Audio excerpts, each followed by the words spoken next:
Welcome. My name is Cynthia Lawless. I'm a book artist. I am a book artist at ETC Press with Daniela Deeg. I'm an educator. I'm currently teaching at the University of West Georgia. And I've been an artist in this exhibition, The Book is Art, several times. And I was a juror for it in 2016. And since 2017, I've been on the organizing committee. So it's an honor to be here to be able to introduce the three artists that have joined us today for this event. So thank you. This is our third and final virtual artist talk for this year's exhibition. The Book is Art, Volume 12, Rock, Paper, Scissors. You can learn more about The Book is Art, including how to see this incredible show at thebookisart.com, and a link you can find in the chat. If you're in need of live captioning for this event, it's been enabled so you can turn it on in your Zoom. The chat is active, so feel free to message or respond to the presentation there.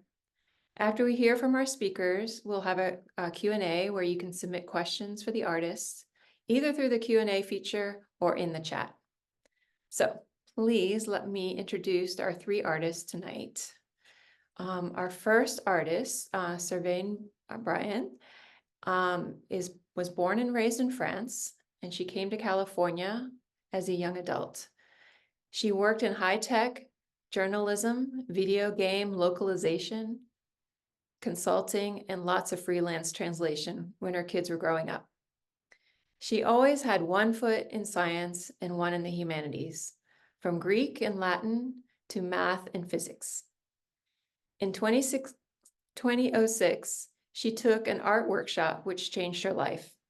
She studied printmaking, book arts, fine binding, encountering extraordinary teachers and mentors along the way. Her books are often one of a kind or small editions, and she particularly enjoys making books in boxes. Her work has been exhibited in the US, Canada, and Europe, and is held in various public and private collections. Sally Chapman is a photographer and book artist living in Lowell, Massachusetts. Her early artistic career was in ceramics, and she has a strong connection to working in 3 dimensions, as well as having her hand in touch with the medium. As her work in photography evolved, she discovered older handmade photographic techniques, such as cyanotype. Eventually, she began drawing on those pieces with pastels to add more color and contrast to the photo. In time, the desire to return to 3-dimensional work arose. She became interested in artist books as sculptural pieces that emerge as the piece is unfolded or opened. Being a photographer, she is using her work in cyanotype as well as digital imagery to create sculptural work using folding and cutting techniques. Some of the pieces are defined by the imagery, and the shape evolves from that idea. Other pieces may start with a given shape, such as a wooden block or a cigar box, and the imagery evolves to that shape. She loves seeing the movement of the forms as the pieces unfold or open and a story is revealed. Her books are in collections at the Denver University Library and the Topeka County Public Library. She has exhibited her books with Rochester Library in Rochester, New York, 23 Sandy in Puget Sound, Washington, Abecedrian in Denver, Colorado, Decatur Arts Alliance in Decatur, Georgia, and the New England Book Artists, as well as in many photography venues. Suze Woolf studied ceramics and printmaking at the University of Washington. An early adopter of computer graphics, her career has included print and interface design. Though known as a watercolorist, she explores a wide range of media from painting, paper casting, artist books, and pyrography to installation, sometimes all together. She is exhibited throughout her home Pacific Northwest, but also across the US and Canada. Her work is in museums and many public and private collections.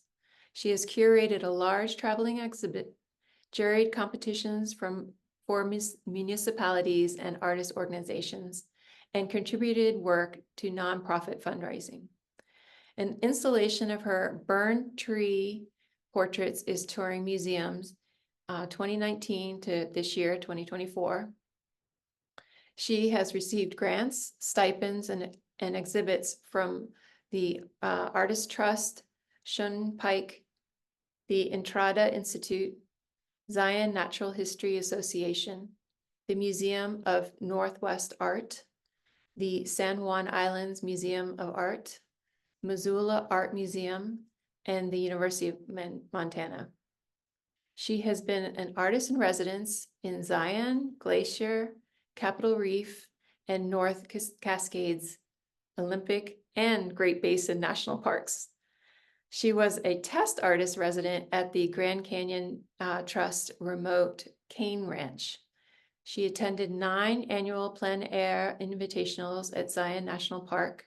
She has also been invited resident at artist colonies such as Banff Center, Vermont Studio Center, Willowtail Springs, Gentle Foundation, Playa Summer Lake, Centrum, Mineral School, and Sitka Center for Art and Ecology. Wow, what a great bios with these 3 artists. I'm looking forward to hearing you guys speak about your work. So thank you for being here. Thank you, Cynthia and Ali and the whole team at the Decatur Arts Alliance. And thank you all for being here tonight and taking the time to be on Zoom. Let me share my screen. So I recently gave a talk at the San Francisco Center for the Book from the Bench series, and I talked about why I love book arts and showed a wide variety of prints and books. So if you're interested in seeing more of my work, I encourage you to watch the video. Tonight, I will talk only about one of the 2 books I have in this current exhibit. So the book is called Threads of Life. It represents the 3 fates from the Greek mythology as a metaphor for human life. Clotho spins the thread, Lachesis measures it, and Atropos cuts it. They are the parquet in Latin, the moirai in Greek. They would be the norns in Scandinavian mythology. Threads of Life interweaves the stories of the fates with 3 other main subjects: the evolution of life on Earth, human biology, and the history of communication, the threads that keep us together. It explores our search for meaning through art and sciences, combines many stories as it celebrates the art of weaving, were it with physical threads or words. It was also a way for me to see what could be accomplished with folding and weaving and playing with threads and paper to tell a story. Some of the inspiration behind the book: the beautiful Velázquez painting, Las Hilanderas, the spinners. Goddess Athena is in the background, jealous of Arachne, who had dared to challenge her to a weaving competition and be a better weaver. The unfortunate Arachne became a spider. Next, we have a darker painting, Goya's rendition of the 3 fates. In Greek mythology, the fates symbolize the evolution of the universe, the necessary changes and rhythm of life, and the inevitability of death. And 2 Flemish tapestries inspired by the poems of Petrarch. The one on the left at the Victoria and Albert Museum in London, where you see the 3 fates, Clotho on the right, the younger one, who spins the thread, Lachesis, and Atropos on the left. And to the right is another tapestry, this time at the Metropolitan Museum, where renommée or fame triumphs over death, which is symbolized by the 3 fates lying down. You can see again Clotho, Lachesis, and Atropos. In addition, there are also 3 characters with similar names who appear in the project. The first one, Lucretia, a weaver. You may be familiar with the rape of Lucretia, represented in so many beautiful paintings. The story goes that Roman noblemen are at war and are bragging about their wives' virtues. They come back to check on their wives, and the only one who is not partying is the beautiful Lucretia, who is weaving at home, waiting for her husband. She's then raped by one of the other generals, son of the tyrannical king of Rome. So Lucretia asks her husband and her father for revenge, and then she takes her own life. This leads to the people of Rome revolting under the leadership of Junius Brutus, the end of the monarchy in Rome and the beginning of the Roman Republic. A weaver, started the Republic in 509 BCE. Then we have Lucretius, of course, and his incredible modern poem describing how everything in nature can be explained by natural laws and chance, not gods. Folding, the Latin plex, and weaving, the Latin texere, are words that keep coming back in the De Rerum Natura. Finally, Lucretia Pickering Walter Morse, here in a painting by her husband. The story is that Samuel Morse was in Washington 4 days away from home to paint the portrait of the Marquis de Lafayette, the leading French supporter of the American Revolution. He got news that his wife was ill, but by the time he got back, she was dead and buried. And something that may have led to his invention of the telegraph. So you will see two versions of the book, as it is an edition variée of 3, and I'm mixing pics of both in the presentation. I'll show you a brief video of the book so you have a better sense of how it works, and then I will deconstruct it and explain the process behind the stories.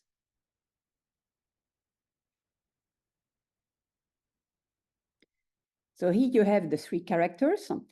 The lighter green is Clotho in the middle, then Lachesis to the left, and Atropos to the right.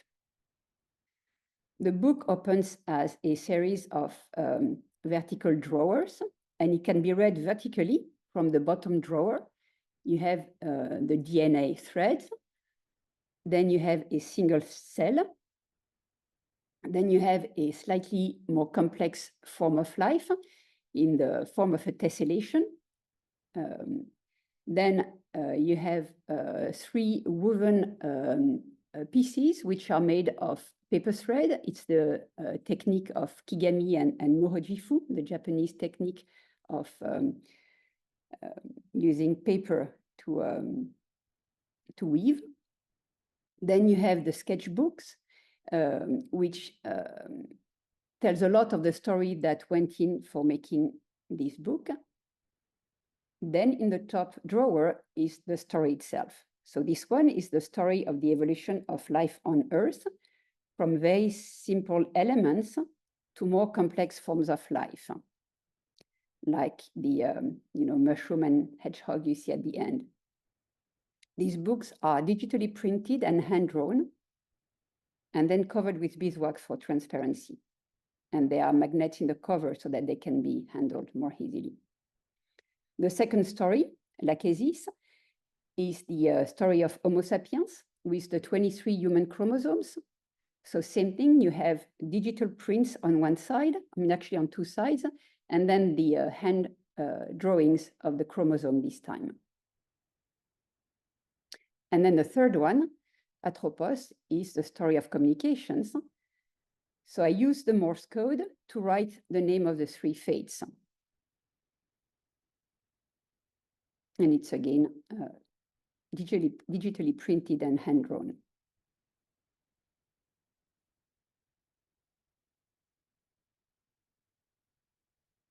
So let's deconstruct the book.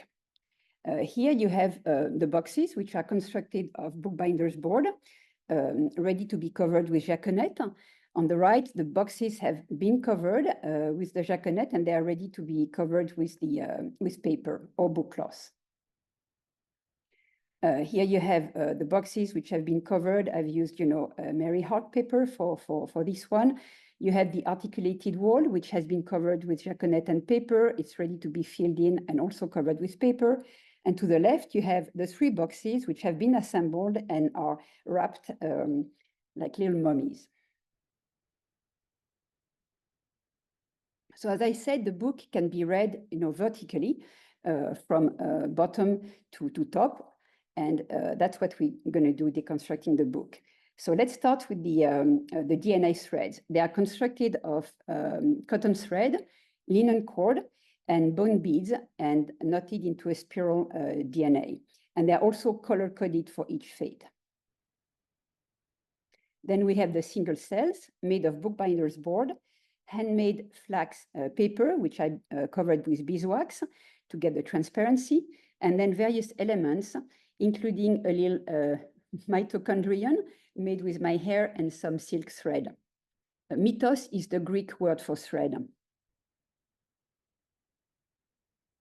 Then we have the tessellations made of handmade paper, And I'm very grateful to this book, where I learned a lot about tessellations, as well as Ilan Garibi. And to the right, you can see one of the tessellations. The paper has been folded. You see all the little triangle cells, and there is only the middle hexagon done at that point. Then we have the woven hexagons, which are made, as I explained before, of paper thread. The thread has been dyed, as well as the paper that I used to back the shifu, and I also use silk ribbons. This is a technique I learned at PBI with Velma Boyard. So here you see a photo from PBI where you see the paper ribbons, which are then turned into thread, spin into thread, and dyed if you want. And to the right is the little hexagonal loom I made to make my woven structures. So text and textile share the same common root, the Latin texere for to weave. That's one of the recurrent themes in this book that became evident as I progressed into the research. It's a very ancient association between weaving and storytelling. Many expressions use the word thread when talking about language and life. So here you have the sketchbooks, text. Each of them has its own binding structure. To the top is a cross structure invented by Carmencio Arregui. The one down is a buttonhole structure, and in the middle is a woven structure, which uses only a paper ribbon to go between the signatures, so no glue and no thread either. And the notes in the sketchbook are handwritten, plus drawings, as if they were entries in a field journal. So there's the book. So it's a boustropheden structure. So it's an accordion made from one single sheet of paper. So I print, both sides, and then I do the hand drawings where the quotes are. And then I use beeswax, and I use a watercolor pencil for the drawings. So that's the back of the first one. It's an abstracted image of a spider web, because we now understand that the word evolved not as a tree, as we traditionally thought, but more as a tangled web. Then we have the second book with the chromosomes with the same idea. And the back image is an image of trees as a metaphor for the dendritic connections in the human brain. Then we have the last one with the names of the fates written in Morse code. And the back image of that book is an abstracted image of a loom, which can also resemble networks of communications. So how do I imagine the narrative for each book? It is a collage of quotes, and I assemble them either based on their connection to one element of the book, like one quote hints at one specificity of a certain chromosome, or as a mosaic that represents the project, as if they were fragments of an archaeological dig. It's mostly associations, which is a way I function, and sometimes more driven by the poetics than the scientific accuracy. For example, at the top, we have Darwin's quote, suggesting a primordial soup as the origin of life. If we could conceive in some warm little pond with all sorts of ammonia and phosphoric salts, and we know now that the primordial soup is not probably where the life originated, it's more in the deep sea vents. So you have echoing the quote of Hammond, the perfect borch is what life should be, but never is. But in between, you'll find a quote from Carl Woese, who did come with the idea of the tangled web, discovered the archaea, and proposed a totally different model for evolution. Here, another example where poetry and science mix. I have this quote from Mary Lincoln. I've tried for years to buy him a new hat. In 1962, a doctor had suggested that Lincoln suffered from Marfan syndrome, which could explain, his very tall height and his posture. And he was even taller with his hat, to which he added the black silk mourning band after the death of his son, Willie, in 1862. The last time he put on the hat was to go to the Ford Theater. in April 1865. But scientists now think that he probably did not have Morphan, but a different thing called MEN2B, which is a mutation on a gene on chromosome 10 and not 15. Book 3 starts with this wonderful excerpt from Robertson Davies. This is a great theater of life. Admission is free, but the taxation is mortal. You come when you can and leave when you must. The show is continuous. Good night. And it ends with an excerpt of the epitaph. Robert Louis Stevenson wrote his own epitaph. And it says, "Here he lies where he longed to be." As you may know, he was, his name is Tusitala, which is Samoan, means teller of tales. He had gone from California to Samoa and taken the name Tusitala. He died there at 44.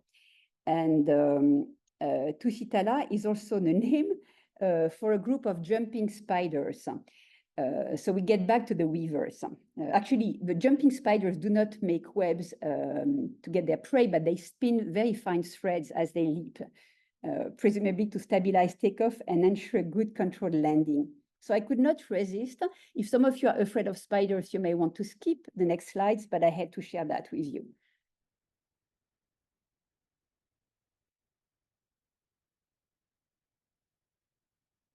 Watch for the thread that the jumping spider is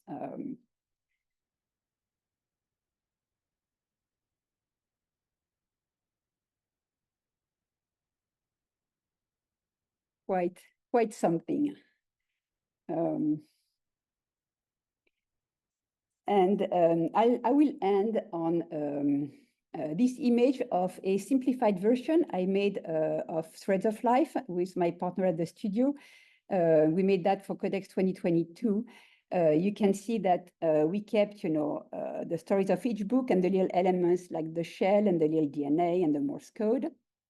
And we'll end with a quote by famous physicist Richard Feynman. "Nature uses only the longest threads to weave her patterns so that each small piece of her fabric reveals the organization of the entire tapestry."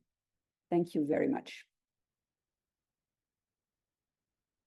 Well, Servane, that's a hard show to follow.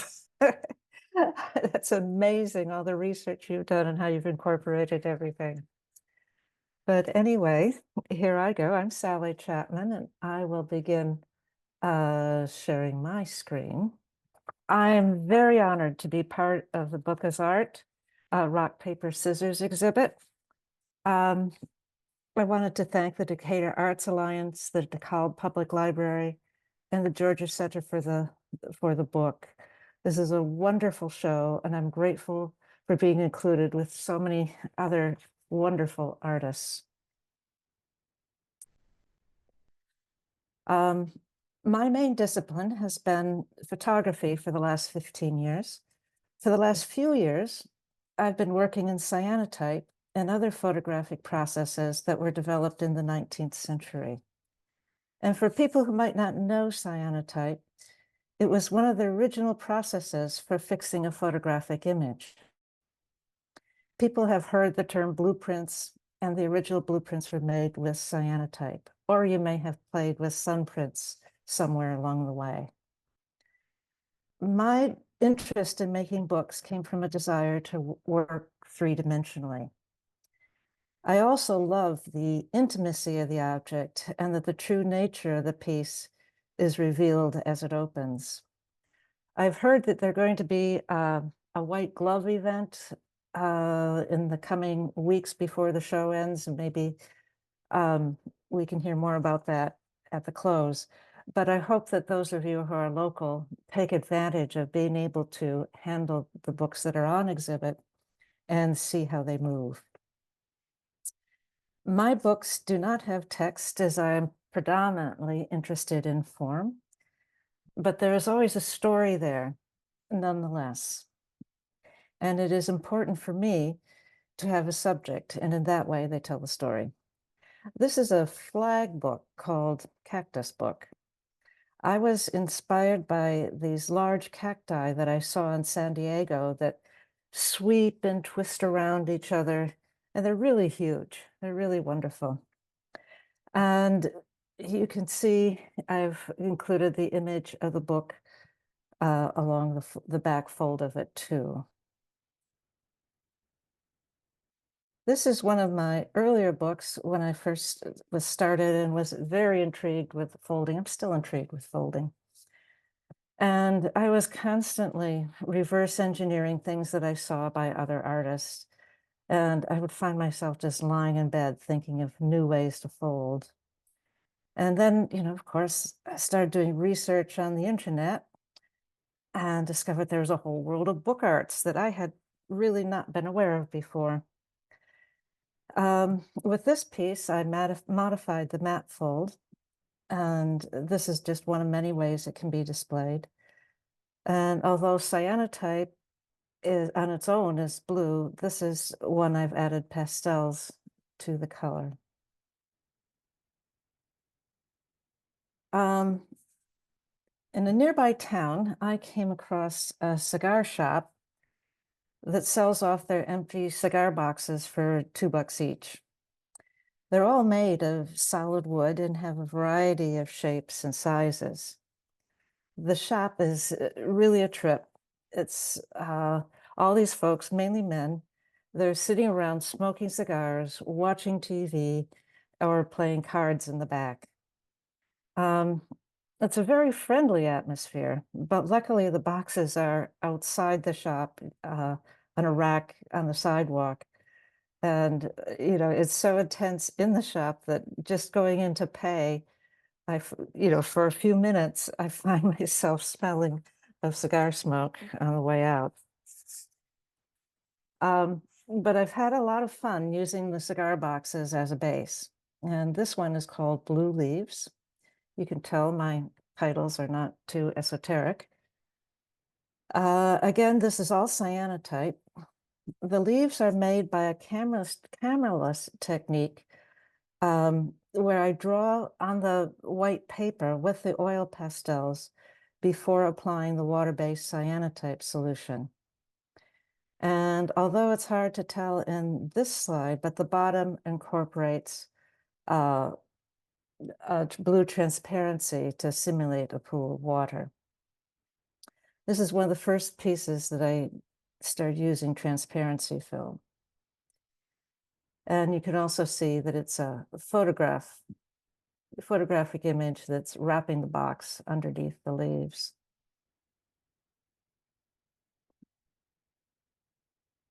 This is another piece based on a cigar box. Everything I've been showing so far has been cyanotype, but I also use irregular digital prints. This one was from photos that I took of belly dancers that perform every week at a local Greek restaurant. There's a large Greek community here in Lowell, and a very loyal crowd comes to the restaurant every Saturday night to enjoy the music and dancers. I used a curved fold here that was inspired by the work of Eric and Martin Demain. I love how the curves portray the sweeping veils of the dancer.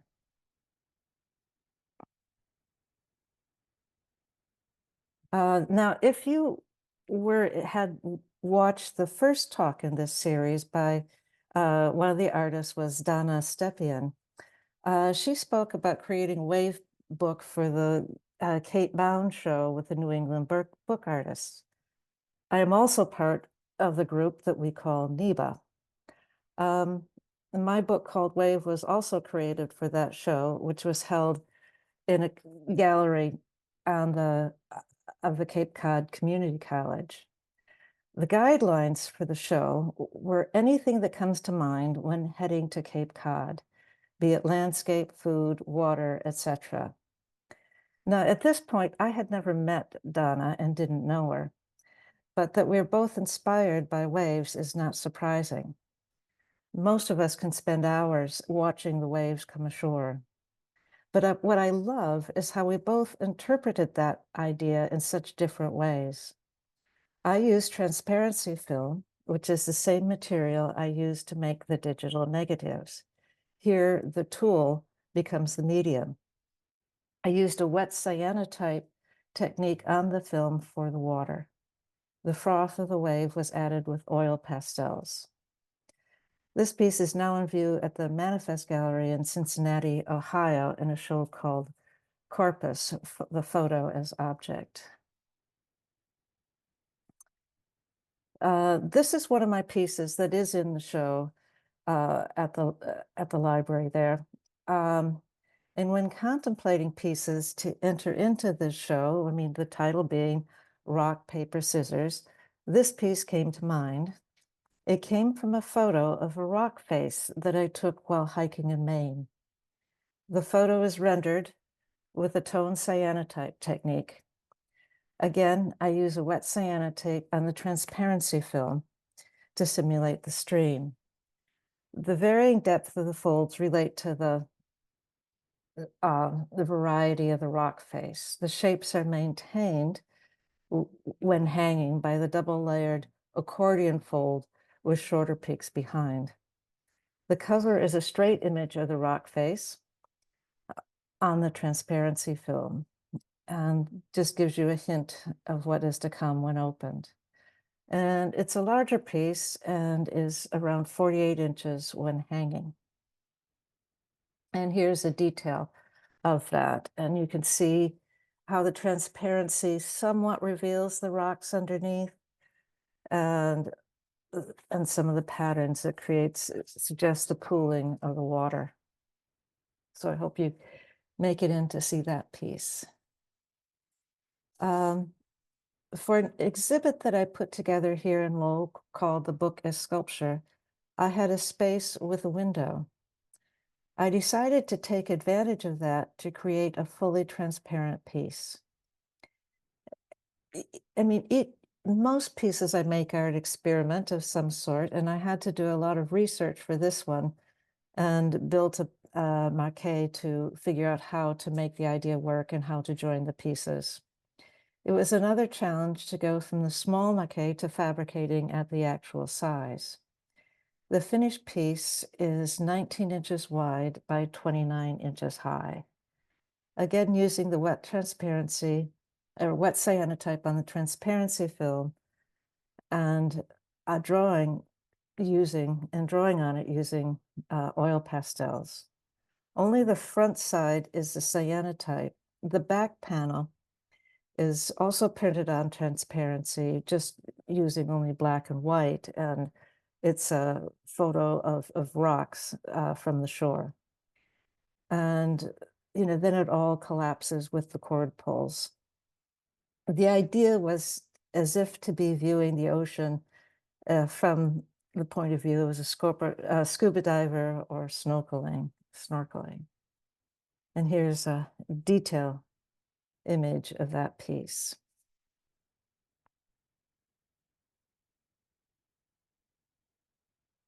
Again, in submitting to the show and contemplating the game aspect of the show title, Rock, Paper, Scissors, I knew that I wanted to submit a kaleidoscope book that can be played with.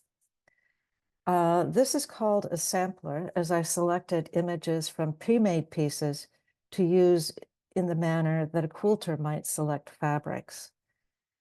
Whereas other pieces, the images were printed specifically for the piece. I'm a great admirer of quilts, and my favorite local art venue is the New England Quilt Museum, which I'm lucky that is within walking distance from my home. I'm moved by the designs and creative assemblages of color and pattern in both the contemporary and historic quilts that rotate through their displays. Now here you can see the piece in action, and this is it extended. And there's magnets in the cover that hold it together in the circle.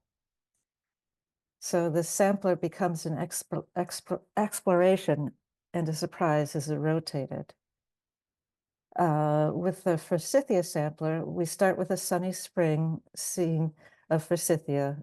And with a rotation, we are in a night scene of dark walls behind a lilac bush.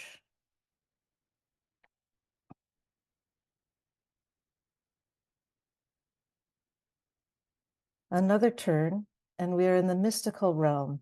Perhaps we are submerged and floating, or we've been blasted into space.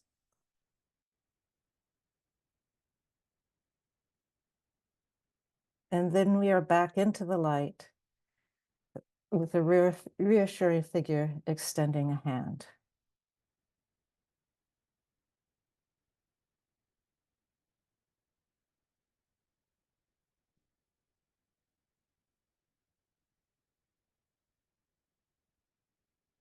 So thank you all for listening. And you can view more of my work at sallychapmanphoto.com or follow me on Instagram at sallychapmannow. Thank you so much. Share my screen.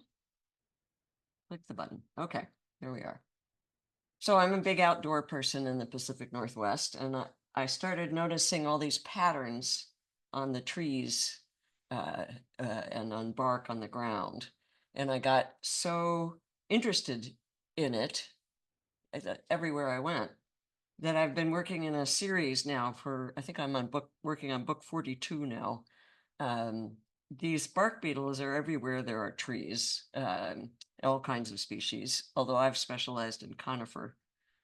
There are like 6,000 species in North America, but only about 10 of them have evolved to mass attack live trees. And they've done a lot of damage, something like 68 million acres in the Rockies.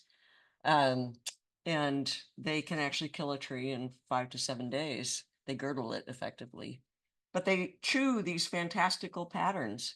It seems like some kind of hieroglyphic message we're just not getting. The trees are stressed by climate, by warming climate, and the beetles don't get killed in cold winters anymore. So I'm actually giving a talk tomorrow night on how collaborating with different people of different disciplines has inspired this series. So I'm stealing some of these slides. This was one of the first ones I made. A friend had taken photos of some of the galleries, as they're called. There's an incredible site, barkbeetles.org, that has photos and data and information about all these different kinds of species. So I got a lot of information from that, and I called this one Encyclopedia Beetletania. I used a paper published by our local Department of Natural Resources on the hazards of bark beetles, and stamped the text, phrases from the text, into each layer of a log. And I loved how the two logs looked together, so I put magnets in the binding.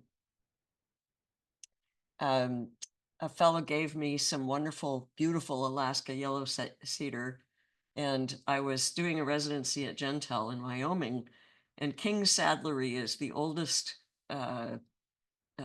saddle maker in Wyoming. And they spent hours teaching me how to do leather stamping. And I copied patterns from beetle galleries in the nearby Bighorn Mountains and made this leather page book. A similar one, but very different size, but very different materials. I used tea-dyed rice paper and the same patterns in the galleries. And I had embedded some bark beetle eaten bark in epoxy, and I worried that I had two different kinds of species. And Dr. Patrick Tobin, who's here at the University of Washington, is an entomologist who's given me a lot of help over the years. It didn't seem to bother him that there were two different kinds of species. He said, most of them are just janitors, but there are a few that are dangerous. The British Columbia used to publish specific data for different timber supply areas on bark beetle mortality in those areas. So each page of this book, made from a log with beetle galleries on it, is actually, in effect, a bar from a bar chart of the mortality from bark beetles in a certain timber supply area. This one I learned from a scientist at the University of Montana about how different species of bark beetles range themselves along the height of the tree. So I took this branch and used laser cut mat board going through different parts of the branch to strung on elastic to suggest these different species at different heights. I've worked with poets, wonderful poets. These happen to be ones that were taken from papers about bark beetles by scientists, and certain terms crossed out to make statements.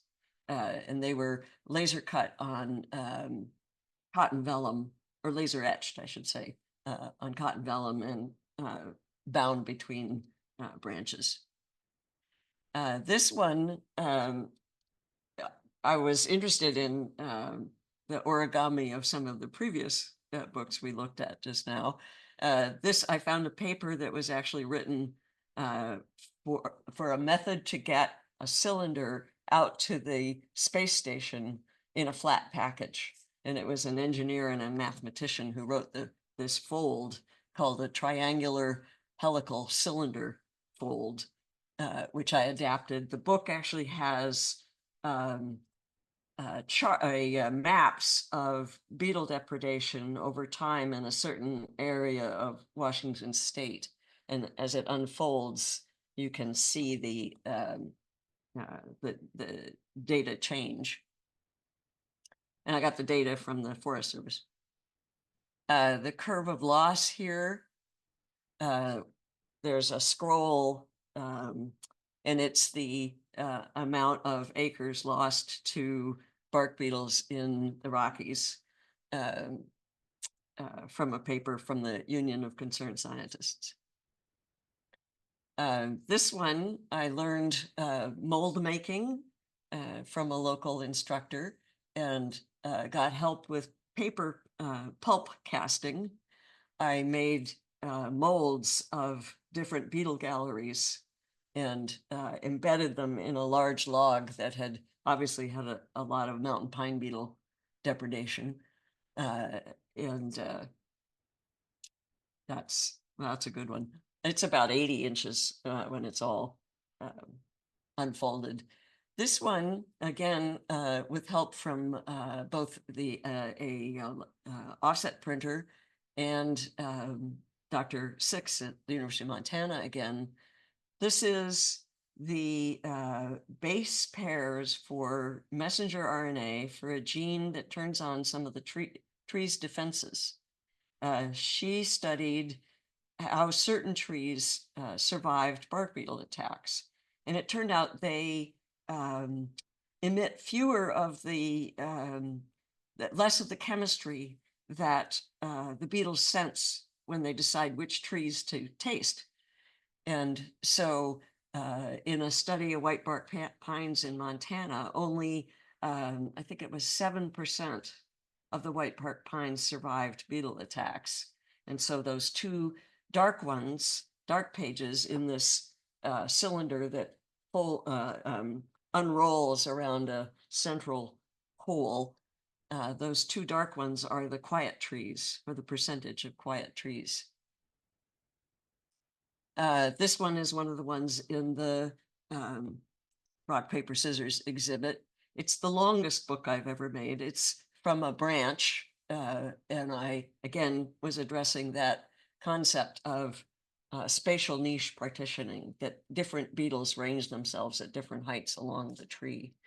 And it was a challenge getting binding material that would hold up to this, and Kevlar thread finally didn't break. Same kind of idea, using the wood and the graphics of their galleries to show data. So this is the proportion of different beetle species that accounted for tree mortality in Washington state over I think it was a 10-year period. So mountain pine beetle on the left is the most, I think it's fir engraver in the middle, and Douglas fir beetle on the right. And got lots of help from that. This is the other one that's in the Decatur exhibit. It was called Obligate Mutualism, and I learned from Dr. Six that there's something on the tree, on the logs of trees that have been killed by bark beetles called blue stain. It's like these radiating rays going into the tree, and they come from a fungus that travels on the beetle. They help the beetle digest wood, get nutrition out of wood, and as a as the part of the mutualism, they're carried on to the next tree. So I used patterns from the beetle galleries as the covers. I sewed in thread to suggest the fungi burrowing into the wood to return the nutrients for the beetles. This one, there's a paper by Dr. Ken Raffa where he says that both humans and beetles like to make their homes from wood. And so I interpolated a branch with beetle galleries on it to a piece of dimensional lumber over a series of pages. And that's what resource competition is about. I've worked with a number of poets. This one is by a guy from Texas who reached out to me because he was writing a young adult novel that included a pen with bark beetle galleries on its wood. And so we've worked together now on a number of things ever since. And I decided to use his poem about the warning of beetle depredations as like a ransom note cut out. Another poet, a Canadian, he calls himself, I think, an environmental activist poet. He wrote a poem called Emergency Brake from a sign on ferries, BC ferries, that says, in the event of an emergency, stop what you are doing. And he compares this to beetles not being able to stop. So we printed it on multiple translucent sheets, repeating it over and over and over again.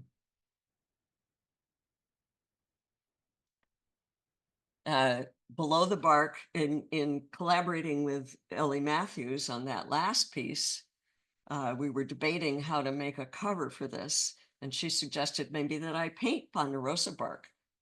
So I did, and then I had it printed on fabric and wrapped around this beetle chewed log with a sort of nameplate where you might see a title as if it were a paper, an academic paper. And not too long ago, I found these wooden clamps. I had no idea what they were when I first saw them. They're violin clamps. And I'd always wanted to put a beetle gallery on a music stave, but it sounded awful. And a young composer helped me, wrote a suite of music, one movement for each slice. And it recently went to a museum after making a pedestal out of a log round that plays the music with it. So I never know where these things are going to take me. And I've received so much information from the people that I have worked with that, well, here's one more, or maybe more than one more. This one is called A Brief Bestiary of Bark Beetles. And I was thinking about a children's rhyming story. And at the last minute, suddenly realized I'm not going to use medieval black letter for the ABCs. I'm going to use the beetle galleries themselves. The wood was given to me by a man who logs and mills his own wood for his cabinetry business. And I have a friend who's a retired mechanical engineer who loves solving problems. And I wanted this to reify the tree and be tall. These boards are about 36 inches long.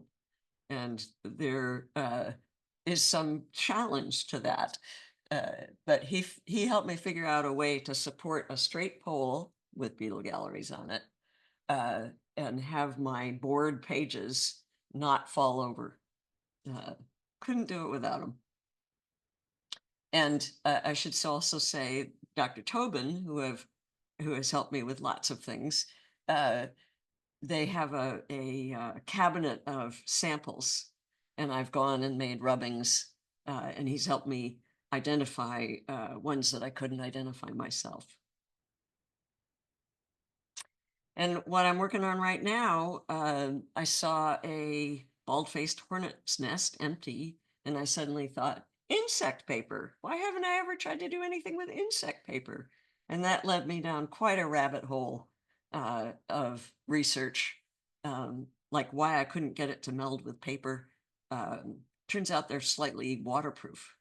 And there was a NASA-sponsored youth science project where the kids were trying to find the gene for waterproofness in bald-faced hornets.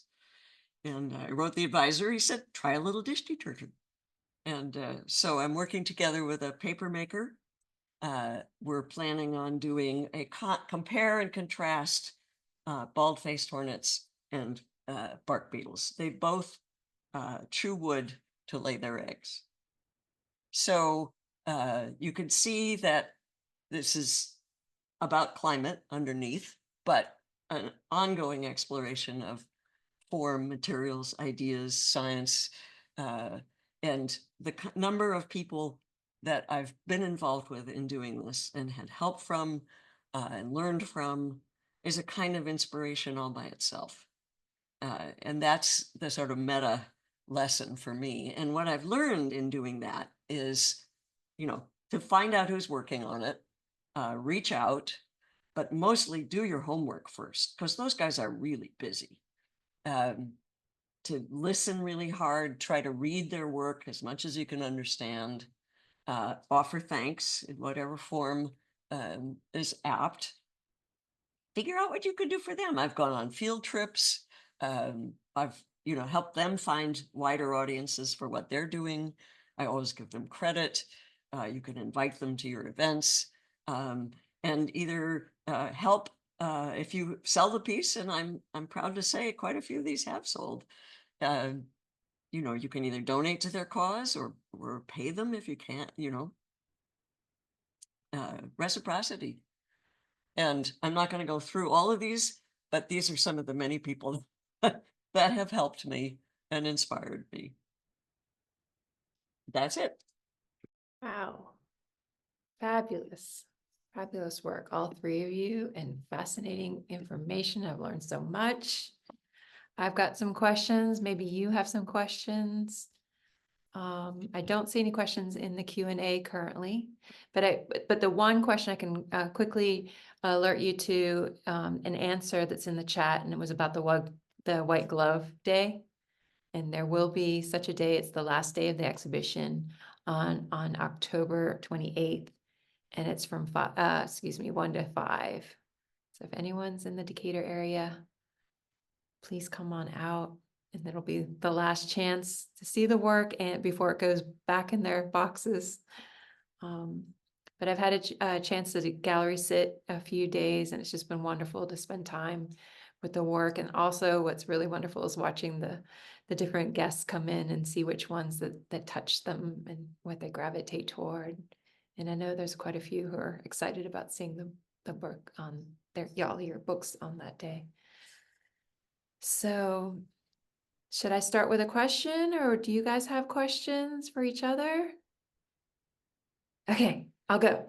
So I am so impressed by, I think, Sally mentioned research that has gone into a lot of these things. And I see literature, mythology, I see place, I see, photographic process, materials, And then, wow, and the passion for the bark beetle and that, and where that research takes you.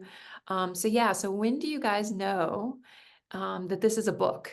Like, does, I guess, are you looking for something to research and then it eventually turns into a book? Or do you find inspiration and you say, oh my gosh, this must be a book? And I'll let each of you guys answer. Well, like I said, I spend a lot of time outdoors and I'm always looking at what's going on around me. And I've lived long enough that I've seen it change. And so seeing those changes, kind of really gets me. And then I just start exploring. And I think the forms come because of, like I'm saying, in many ways, because of the people that I have gone to with questions and, what I've learned. And it seems to lead you to another question. Is that what happens? It sounds Another like question or another collaboration or, yeah. And I should also say, maybe to me, one of the great things about working in a series is the last one, influences the inspiration for the next one. And I think I saw that in Sally's work too. Yeah. Yeah.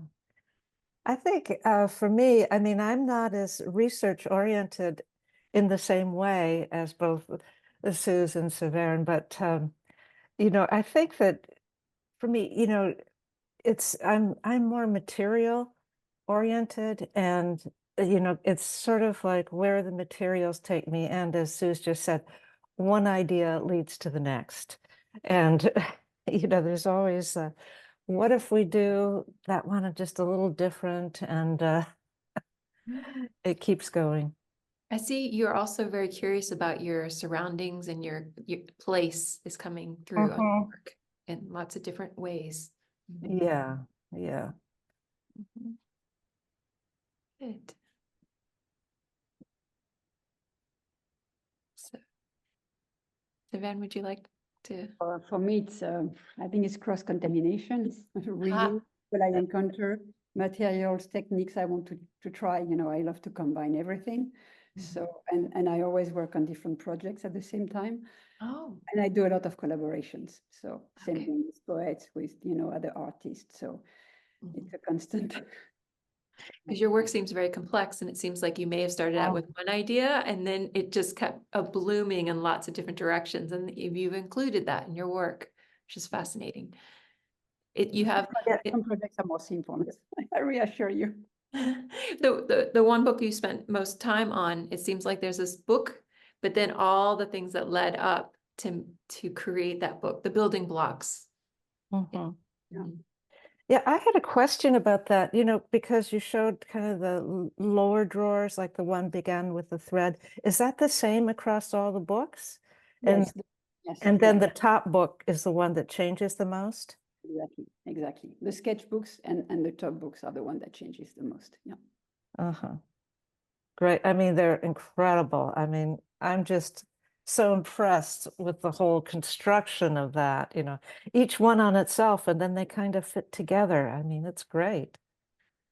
Thank you. I loved the DNA ribbons, or not thread, what macrame. I never thought of DNA as macrame before. My husband is a very knowledgeable scientist. So science has always been, like generally the topic of conversation at the dinner table. But it's fun what you can do with, as I said, for that book, with paper and thread. Yeah. I actually have a question for you, Suze. I mean, both of you, I love, your works. I was curious on how you do I saw you did a lot of laser transfer on wood. Can you explain how you do it? I've done some on paper, but never on wood. So I was curious. Well, laser prints are toner, basically little, balls. And so the method that I've used is to coat both the receiving surface and the paper with I actually find gloss medium, Mm. is the smoothest, and I'll actually do it in 2 layers, a base layer and then a thinned, water thinned layer so that it makes the smoothest surface. And I do that on both the paper and the receiving surface. And then you put a wet layer between them of medium and you let it dry. You probably burnish it and put it under weights or something and let it dry.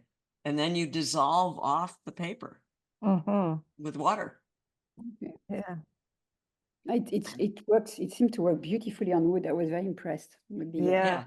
Yeah. the And then I So- have done a lot of interpolation of one shape to another. That software makes that very easy to do. And then had those shapes laser cut. And then you get like the Encyclopedia Beetletania is 2 different pieces of bark shape interpolated through each page.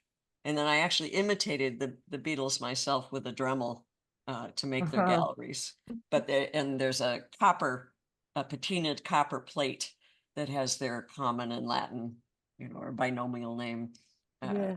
Very nice. And I was very impressed with your scientific. I'm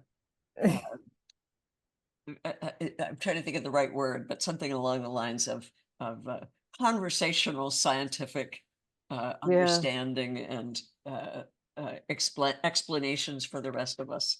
Very You're gonna much. have a good, have a good Yeah. trip. So Suze, I mean, some of your books, were those thinly sliced wood pages or were they They're somewhere? laser cut. Yeah, they are in effect thinly sliced wood pages. So how thin? I mean, that's I make think a sure lot that of they them are don't warp and maybe all. Yeah. 3/16 of an inch or Oh, so. 360. Okay, not that thin then. Yeah. Not paper thin, but Yeah. yeah. And it depends on what the substrate is, how thick you want it or, all that. Yeah. But yeah, I also, I've done a lot where I interpolate one shape to another over a series of pages. And it Uh-huh. ends up looking like a topography, which I Right. enjoy. But I put all the binding holes in too. Yeah. It's a heck of a lot easier that way. Very smart. Yeah. So how are you using like a Coptic stitch to? I've used a Coptic lot of those? stitch. I've also done a lot with the Daniel Kelm's wire edge binding. Yeah, those are which- amazing. Yeah. Which works really well for 2 rigid slices Mhm. of anything. Yeah. Mhm. Yeah, We great. do have a question out there in the Q&A, so I'll read that question. And I imagine it's directed to all 3 of you, but here it goes. How do you think words and literary elements contributed to or impacted your visual works? Words and literary elements contributed to or impacted your visual works. I think that's Servane's question. Well, Because neither Sally or I have very many words. I mean, yeah, okay. For me, it's essential because I lived in my head for a very long time before I got into printmaking and book arts pretty late in life in 2006. But I read a lot. I always read a lot, and so I'm a lot in words, and they definitely inspire, the words. So the what is interesting for me is to get from the head to the work with the hands. But of course, they are always present. Yeah. And that's why it's also interesting to work with other artists who come to it. Well, I collaborate with poets, the north of Carolina, but it's also good to work with, with printers, with sculptors, so that you have a totally different perspective on the work, and to have this constant translation going on, and that's fascinating. But words, words are important for me, and definitely a drive in the project. Mhm.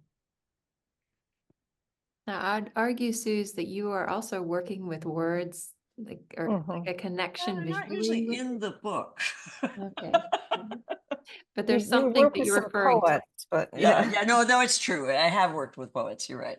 I didn't think of that as sort of coming from me so Yeah. much, but yeah, no, and like I said, I love the kinds of either the kinds of ideas I get from other people or other people get from me.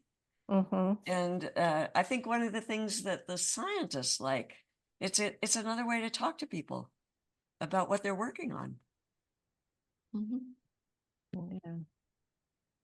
All right, so all of you work with the idea of unfolding things and the whole experiential part of the book itself. Like that must be very important to all three of you. Want to speak Mhm. to that? Mhm. Like the discovering, the getting You know, inside of.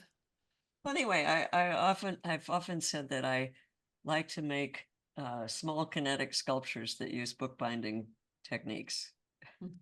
Yeah, no, I agree. I think that kinetic aspect, of it, and I think that, I mean, I love to have my pieces on exhibit, but it is, sometimes I feel sorry for the viewers because they can't see the movement. And often when I exhibit, especially with the kaleidoscope books, I'll have a QR code that links to the video so Yeah. that they can appreciate, because I don't want the general public handling them unsupervised. Yeah. Yeah, but I have Yeah, a no, that was question. why I was excited about the I had QR codes on the tag for the composer's music, Aha, but it's yeah, even better to have it in a pedestal right there with a button push. yeah. So Suze, what was the name? You were talking about that cylindrical, Yeah, triangulated helical helical. cylinder, and It's it's fun. Doctor's Guest, like Guest Home or something, and Pellegrini, and it's online. You can find it. It's a great fold. I'll be looking that up. Yeah. But I love the fact that it came from trying to ship something to space. Oh yeah. Yeah. No, there's well, I mentioned in my talk the curve fold that created by Martin and Eric Demain. Well, Mhm. Eric is a professor at MIT. Right. And I have their book. oh yeah. I love it. I But they love them. there's a lot They're of amazing. scientific research using the origami techniques in space. Yeah. Right. I feel like we can have one question and it's coming from the viewers and I think that's a beautiful way to wrap it up. So I'll read it here and it says, "Thank you all for a wonderful session. I'm a librarian and we use artist books in the library, the library instruction for our students to gain inspiration and learn techniques." So here's the question. I wonder what you would say to students to whom artist books is a new form of creativity. I would say go for it. It's the Yeah, most I was just saying, creative field that Try exists. it. Yeah.